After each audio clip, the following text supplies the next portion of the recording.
This week's episode brought to you by Whoop All. As Abe Lincoln once said, it kicks more than just butt.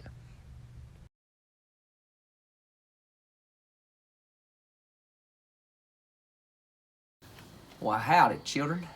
Welcome to Bible Stories with Uncle Rufus. Today we're going to talk about Paul and the time he talked a man to death. So here we see Paul giving one of his important speeches about Jesus. Let's see what he has to say.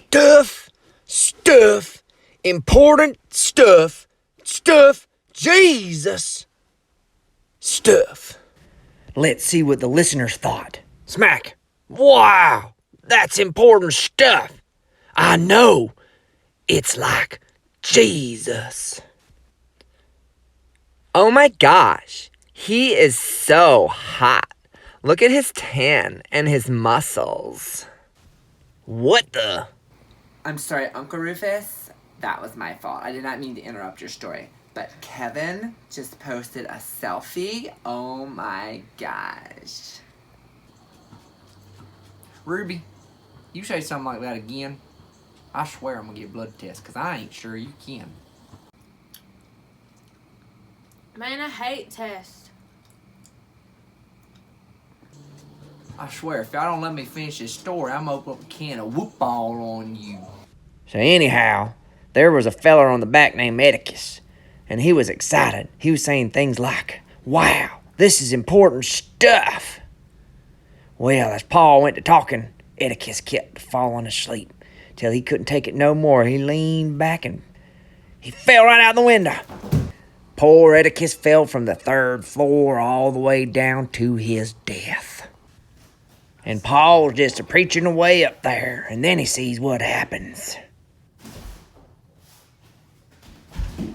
So he decides to run out and see what he can do. I've been slaving over this hot kitchen all day. Now you get your butt inside and let's eat. Melba, if you don't mind, I need to finish this here story. We're partway through a good Bible story here, now thank you kindly. So anyhow, I don't know if that's the way Paul said it or not, but we do know Yooty is alive. Well, he was alive. This was like 2,000 years ago, so Yooty's probably dead unless he got frozen in some ice or something. Did someone say ice cream? Hello, I am Frankencream, the deliverer of this delicious ice cream. It makes your heart just open with joy and the tears of happiness fall from your face. Who wants some of this delicious ice creams? You get your happy butt off my property. Don't you threaten my family with dessert before supper. You better run, boy, before I throw this can of whoop ball at you. I'm gonna call my werewolf friends. Ah! Oh, hot dang, Melba. You didn't even have to open up that can of whoop ball. You got him good.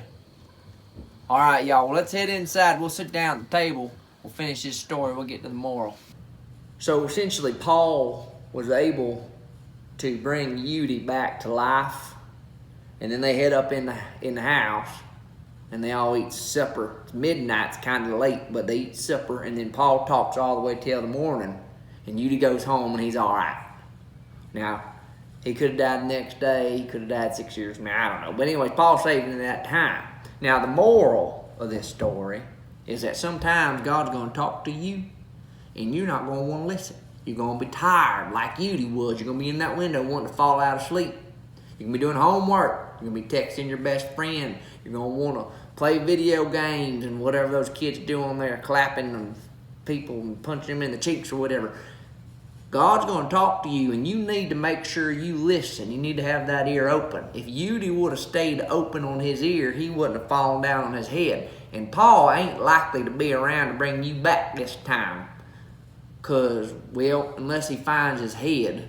You see, Paul was up in Rome, and he ran into a feller named Nero. Uh-oh. Rufus, no. Yeah, you're right, Mel. I'm sorry. So anyways, that's all. Twinkle, twinkle, star.